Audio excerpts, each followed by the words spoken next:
Good morrow, adventurers, and welcome to our podcast. Good Morrow, the show that discusses all things Dungeons and Dragons and other fantasy related things. We are your co hosts, Katie and Mandy, but we interrupt your regularly scheduled programming to share with you ours and a couple of our guests' thoughts on the movie Dungeons and Dragons Honor Among Thieves. With us today, we have our forever DM, Chris. Oh Yeah, my see, he's gosh. Vanna Whiting. We have my marvelous husband slash our party's tight-lipped and always on death saves cleric, and John, just our fabulous editor and also friend, and also the party's wizard, who up until very recently was what I consider the party's moral compass. So, since we have a large group today, we want to make sure that this discussion doesn't go too long. So, I'd like everyone to roll a d20 to give the impression of being organized. We're going to play rollies to see who goes first in this discussion. I'm sure it'll dissolve into chaos later, but I'd like to give the just pretend that I'm organized. Okay. And John, I'm rolling All for you. right. Well, Pretend. Okay, thank you. I'm gonna break out the big boy. All right, Our massive John, you're group. at 5. My gosh. Okay. Uh-oh. I got a 5. Who has the higher dexterity between the two? I have titanium in my body, so not me. We'll have John go. I can before you. guarantee that. Here you go. Jay, what was your roll? I rolled a 9. Oh, Okay, here we go, Katie. Okay. You're gonna have so much editing with this dice. Just roll it. 3. Cool. I go first. Yeah, because I rolled an 18. So, Mandy, what did you think of the movie? Well, Mandy. So, I actually really enjoyed the movie. I thought it was really reminiscent of what it felt like at a table, because a lot of times plans didn't go well, and sometimes the silly things that you didn't think were going to worked simply because you rolled high enough. There's one moment in particular I remember playing where I was like, I'm going to try this, even though it's a very bad idea. And I just rolled stupid high, and it was like, somehow it worked. I really enjoyed the movie. I really loved all the little Easter eggs for the Forgotten Realms lore. My nickname in the group is Lore Goblin. So anything that is reminiscent of lore, I will try to track down. So I believe the next person was Jason. Yes. Yes, it was. So Jay, what did you think of the movie, babe? I loved it just because it was an experience by itself, just going to the theater. For you. So I had the advantage of being the first one of Hate our going group to theater. to go see the movie, and going to the customer service station there and stuff. I got swag while I was there. It was really cool. So I got a cool Honor Among Thieves little mini poster and this fabulous map, I am A so favorite. jealous and irate. and it's awesome. So Sword Coast, one of my favorite places to be in D&D, and just the experience of seeing people like cosplay and going to try and see how many spells I could identify in the movie was a great experience. How many did you count? Because I Yeah. also counted. I did not count. I just listed as many as I could, and it was fun. What is how are you going to measure that? How are you going to know if you won? How do you I counted win? 27. Yeah, that Everything's sounds a about right. competition. I won by going first. That's how I win. Okay. And you did. And the swag. And the cosplayers. Yeah. Okay, John, I feel like you're probably going to be able to add a little bit more depth to this conversation. So, Depth. Well, Depth. what do you Yep. two think? I enjoyed Dungeons and Dragons Honor Among Thieves asterisk. I enjoyed it enough to actually laugh at times, even though I saw the movie in the theaters, which is becoming an increasingly miserable experience in and of itself. I hate going to the theater right now. I hate the people who go to theaters. But after I got home, I had time to think about what I had experienced, and I realized that my enjoyment of the film was due in large part to how objectively terrible much of modern entertainment has become, instead of the merits of the Dungeons and Dragons movie itself. Okay. And anyway, we can go into more about that later, but That's your overall impression. that's my overall impression. I really enjoyed the movie. I wouldn't say like loved it more than any other fantasy movie I've ever seen in the history of fantasy movies, but it was a blast. I have been craving a good like adventure movie that just went and didn't stop and was enjoyable, kind of like the mummy movies we grew up on, or kind of like some of the old cheesy fantasies of the 80s and the 90s that were awful that I just recently started binging again. I just really wanted something that was an adventure and that represented D&D well, and I think it accomplished that, especially if you compare it to the D&D movie of 2000, which was awful. It's painful. See It's it. painful. Just so bad, so It's a bad. painful memory. I think what I loved the most about the movie was that I do feel that what they captured really was the absolute just insanity of trying to herd 4 or 5 players in one general direction. I love that they failed, that they succeeded, that it had different gives and takes throughout, and it had all these different nods and stuff. And I think what I really love too is that it had legitimate Easter eggs, Yeah. like Thimberchod and Yeah. others, that some surface level fans of D&D were like, oh, like who wants to see a fat dragon? I do, because that's in like a ton of different units and it's part of the lore. Like, yeah, I want to see a pudgy fat dragon. Okay, Katie, your Okay. turn. I loved it as well. I love all things fantasy. I enjoy just going to the movies to be entertained, but I also enjoy movies that are intellectual and make me think. But this one, I just wanted to be entertained. And Like Downton Abbey, yes, intellectual, makes you think. it does. You know what? There is a lot of history somewhere. I loved how true it was to our whole cameras movie to real D&D play. And I also really enjoyed how the actors actually played D&D themselves, and it like their actual characters in the campaign while they were acting as well, so that they would get more of a a method acting feel, if you will. The end made me full on cry. I was not expecting that. Was not okay with that. All of that happened, and they went through like this whole montage of like her life and how she was her mom basically. I was like, why am I crying? I just kept thinking about in that scene in particular, what a cool layer to that character of, I think as players, we have a tendency to want our character to be perfect, right? We Mhm. don't want them to have flaws. We don't want them to not be the moral compass of the group anymore. We don't want them to react poorly. And that's not how people are. Yeah. They are flawed. And I think the main flaw of this character was he focused on the fact that he lost his wife. And in so doing, I think he took away his daughter's father at the same time when he Oh, yeah. focused on that, right? Oh, he Yeah. gave her Forge. It was so much better.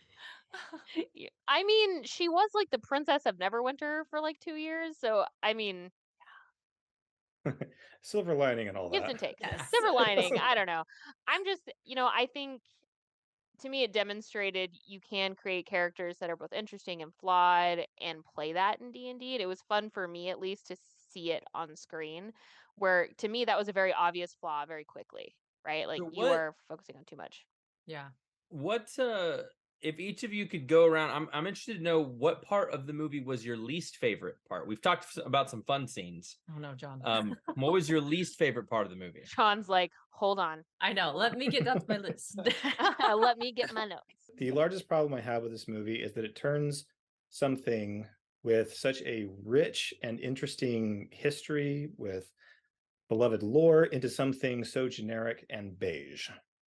Middling entertainment. It takes very few risks and is so afraid to fail that it cuts itself off from any chance of true success as far as the characters and the story. It's a shame that it's so shallow in Dungeons and Dragons Honor Among Thieves, and I want to see more of it. Yeah. I can see that. It's competing not only with other movies, but also with the stories that all the players have told themselves. Yeah. Like, I don't think that this story is anywhere close to the level of story that we have told at the tabletop. Yeah. Agreed. I agree. And Yeah, absolutely. Well, so that makes me that's That where I makes me come in feel good. with Going, that. going along that like middle ground though, it's almost as if like the overarching character development for the whole movie was based on those dice rolls with those dump stats. Yeah, I can 'Cause see that. but Yeah. and there's an example of that in the movie where they're in the Underdark and there's those monsters that like devour your intelligence and stuff. It's like, yeah. oh, That was Oh, the if you're intellect so devourers. retarded, it's just Yeah. gonna like funny. devour your brain, and everybody's just up against the wall, and they're just like, nope, we're just gonna walk by, and you're just Well, like, now we I know feel what everybody's dump insulted. stat is. Now that's a little hurtful. Yeah. I laughed so hard. That It was pretty funny. great. Oh, Because What did it what did you affected the entire party too, and Yeah. it's Yeah. just like this horror moment, and it's like, oh, everything's fine because we're all stupid. That's something else that I had a difficult time with, is that any moment of tension was undercut with a joke, and it just served to it kept taking me out of it. I feel Where, like that's oh, something here's that's something that's going to prolific. happen. It could have ramifications. What are they going to do? yeah. Oh, they'll laugh it off. It's fine. The one thing that I was like, I wish there was more of was, and maybe this is just Chris is an awesome DM, but I feel like every one of us have had moments as characters where we've been able to be the hero in that situation or be able to like be the main character. And I wanted not Edge it's Edgin, right? The main character. I wanted him to be Captain able to Kirk. have like this big moment to save his daughter. And Yeah. I walked away from it being like, so you did major image or maybe minor illusion and it failed. Horribly. And I don't feel like you did anything else. Everybody else did stuff. Yeah, I felt the same way, Um, actually. I wanted there to be more of that. I wanted there to be like more Dungeons and Dragons. The whole point for me, anyway, is you get to tell this big, long story Yeah. and be able to, I don't know, get to jump in and save your daughter from this evil lord who's, trying to summon some evil wizard. Like, there are so many cool things that could have happened. And I feel like, one, they did the character a disservice by not giving him that moment. And two, I think they did the class of bard a disservice by not utilizing him better. Like, I think they did a great job of doing a good visualization of what bardic inspiration would look like. Mm-hmm. Like, he had to pep talk I can agree with everybody that. That's true. constantly. You did. I did not want to see on camera, me personally, a bard strumming a lute with magic coming out of it the entire movie. I felt like the best that they could represent a bard without going too cheesy is Yeah. what they did with him, where he was constantly figuring things out, planning. He was almost like a mastermind rogue / bard combo, where he was planning everything, sneaking around, and he was just this like leader. And I kind of liked it actually myself, but I understand what Manny's saying, because I did feel a little bit like that too. Yeah. I was like, did he do anything? One thing I did really enjoy as far as like character growth goes is, I should have had all their names written down. The wizard, Which the wizard? sorcerer. the sorcerer, The yeah. You Oh, mean the yeah. sorcerer? Simon. Simon, thank you. I Simon like was Simon. great. I loved how they He was showed cute. a tuning. We've never done it like that before. We're just always like, oh, a tune, click. But I loved how Thanks for that sorry. commentary. Appreciate that. Next item she finds, folks, she's gonna be like, "Why won't it work?" Well, the DC's 37. Shoot, Elvin's already in a bad place. But I just loved how he couldn't do it. How he didn't believe in himself. And I also thought that kind of crossed over a little bit, at least to me personally, for the actual people playing the characters. How you have everyone of all walks of life playing D&D. And some people that are playing D&D, maybe they, like Simon, are insecure about themselves in some area. Maybe it's speaking in public places. And as they play this character that's supposed to be charismatic or whatever, maybe they plunder through it forever, and then eventually they build up and they get better and better. And so it just made me kind of think about that, as well as not just the character but the actual person behind the character. Jason, how about you? What did you think was the thing that you didn't like in the movie? The thing that I didn't like, I'd say it's. I think it has to do with the party cohesion. Like, he had a set goal get his daughter back, try to resurrect his wife and stuff. And everybody's like moving toward that, but like nobody wants to be a part of this story. They're just kind of forced into it. And Fair. I think just instead of having a common goal, like overarching goal for the party, it was just one character's goal.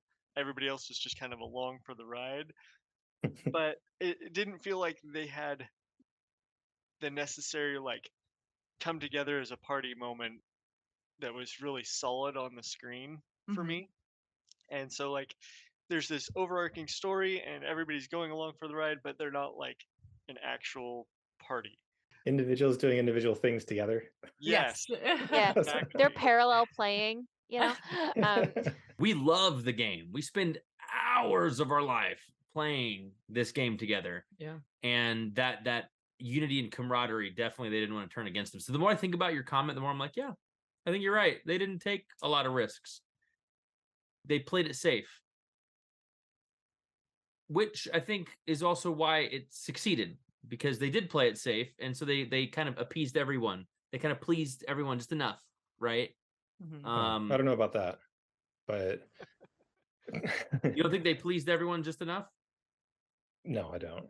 My main problem is not with how D&D was represented or how the spells were used or how the spells looked or anything like that, how any of the D&D aspects of the story or the movie. My problem stems from the characters and then the resulting plot, the story that they decided to tell. But it bothers me that with just a couple of minor adjustments, Mhm.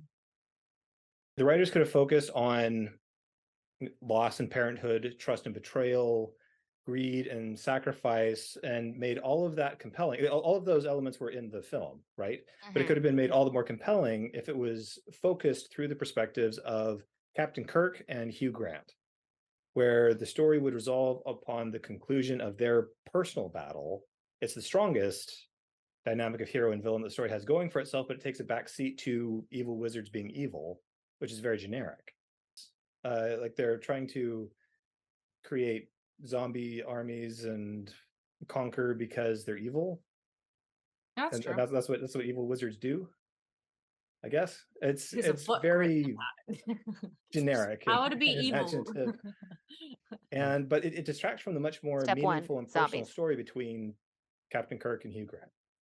I hadn't thought of it that way, Yeah. but like I think there was so much opportunity for a deeper story, and I think you're right. I think like the stories that we tell at our table and the stories that have been told at our table or even any other table are a lot deeper. And I Mm. wonder, I'm not a writer by any means, any stretch of the imagination, but I wonder how much of that like it has to be really difficult to get that level of depth in like 90 minutes or however long that movie was, right? An Yeah. hour 2 and hours 20. and 16 minutes.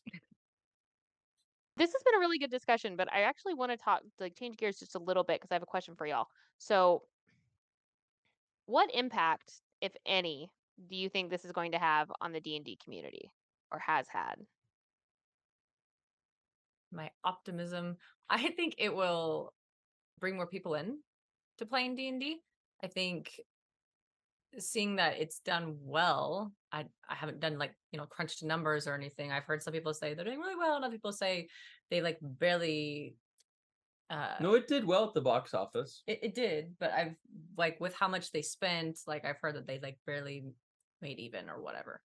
I don't know what's accurate, but I think it will bring more people in that have never played before or that, never wanted to, because it's so entertaining and because there are very well-known actors playing these characters. It's always nice for exposure Mhm. or a feature film to come out for something like this. I don't think that it will be what Hasbro or Wizards of the Coast want it to be, where they have kicked themselves in the nuts repeatedly so many times. I love that. It's not going to do what they need it to do. I don't believe that. Between the two of you, which I think are opposite sides Somewhere of the spectrum. yeah, I love that we went. I am after each other. not in the middle. I definitely lean towards what John was saying. They think that they'll bring in all these players. D&D is a time commitment. That's true. And you're not going to be able to do it in 30 minutes. It's a long form game. It just always will be. One shots are even hard to run when you have a large group of people, right?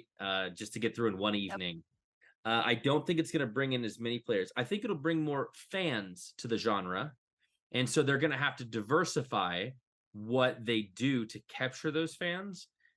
That's what concerns me. Okay, Jay, what do you Alright. think, baby? So I'm Sweetheart. going to lean toward Bacon Katie's drippings. response actually, because Bacon drippings. Bacon drippings. Stop that. I need it clear. I don't call him bacon drippings. That The whole is camera again. a joke from our campaign. Jason, what do you think the impact of the D&D movie is going to be on the D&D community? I think there's going to be younger people, families and younger people that are going to become interested, even sporadically, or not being able to play forever. It took me 28 years to find a DM to play D&D, and yeah, Hi.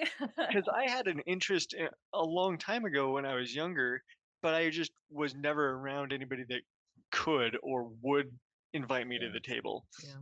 And so like now you have younger people that are already interested in the stories and things that go along with it, and then they're going to see a visual representation of the film of D&D being represented on the screen and go, "Hey, there's a game out. I could check this out." And then it's going to pull friends together with common interest. I walked away from the movie. Number one, I enjoyed it, but as I've said before, and John said, like, I walked away going, that was a cool story, but I have had the opportunity and the privilege to be a part of much cooler stories at the table. And I deeply enjoyed the movie. I do think it'll have a small impact, but I don't think it'll be. I won't say it as colorfully as John, but I don't think it'll have the impact or reach the objective that Hasbro wanted. I think in order for it to have that big of an impact, I think they would have had to take more risks. Say no to some things and maybe allow some tension to build, things like that. I think I'm going to wrap up here. This feels like a nice place to stop. So, Chris, Jason, and John, thanks so much for being here. That was a really fun discussion, and I'm really just can't wait for y'all to join us again. Oh boy. Well, thank you so much for having us. Thank It you was for lots having of us. fun to This have has you been guys. a lot of fun. Always fun. That was fun. Katie and I are planning on having each of these guys come by themselves or together, or we'll come together as a group again on different topics. So this is not the last you'll be seeing of them. This is also the party that Katie and I play with. Yes. And we have lots of fun, lots of shenanigans. Katie and I cry a lot, all good things. So thank you so much for listening to Good Morrow, whether you're catching us on your commute, doing housework, or simply watching our channel. We are just so glad that you're actually here. So I know you're all itching to know what we're going to be talking about next. So be sure to join us next week, where we will be discussing how to create fleshed out characters that are more than just numbers on a character sheet. I thought this would be interesting to discuss, as our current characters, Aelvid and Feyre, are currently in the middle of a combat with no armor, weapons, or component pouches. So it might be a great time to discuss this and learn how to create or talk about how to create interesting and engaging characters from scratch. A skill we may be needing soon. Oh gosh. So well met, friends, and we'll see you on the morrow. Bye. Bye. Bye, friends.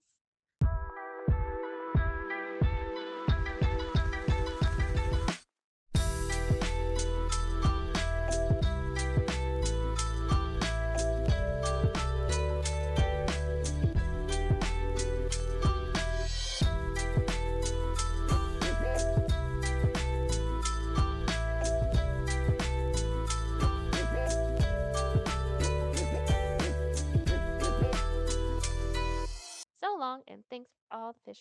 That's what I'm saying.